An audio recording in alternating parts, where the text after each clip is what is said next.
તો ચિંતાજનક તસવીરો હાલ મહારાષ્ટ્રના અનેક વિસ્તારોમાંથી પણ સામે આવી રહી છે। ખાસ તો પુણે અને ભિવંડીમાંથી રૂવાણા ઊભા કરી દીધા દ્રશ્યો સામે આવ્યા છે। પુણેમાં નદીઓએ રૌદ્ર સ્વરૂપ ધારણ કર્યું છે। હકીકતમાં અહીંના ખડકવાસલા ડેમમાંથી મુથા નદીમાં લગભગ 29,000 ક્યુસેક પાણી છોડાયું, જેના લીધે નદીનું જળસ્તર એકાએક ખૂબ વધી ગયું। પાણીનું સ્તર વધતા તે કાંઠાના રસ્તાઓ પર ફરી વળ્યું અને અનેક વાહન વચ્ચોવચ્ચ જ ફસાઈ ગયા।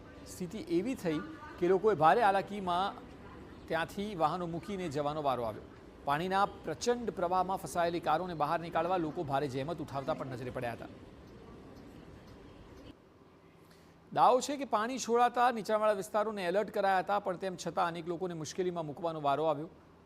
હાલ સોશિયલ મીડિયા પર આવા અનેક વિડીયો વાયરલ થઈ રહ્યા છે, જેમાં લોકો પાણીના પ્રવાહમાં ફસાયેલા વાહનોને બહાર કાઢવા પ્રયાસ કરી રહ્યા છે। અગાઉ ધોધમાર વરસાદ ખાબકવાને લીધે મુથા નદી પહેલાં જ ઉગ્ર રૂપ ધારણ કરી ચૂકી હતી અને હવે એકાએક એટલું પાણી છોડ્યું કે લોકોને મોટું નુકસાન સહન કરવાનો વારો આવ્યો।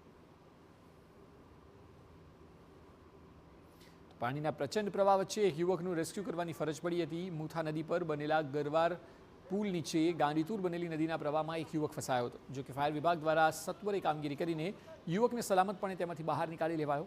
લોકો ફાયરના જવાનોની કામગીરીની પ્રશંસા કરી રહ્યા છે।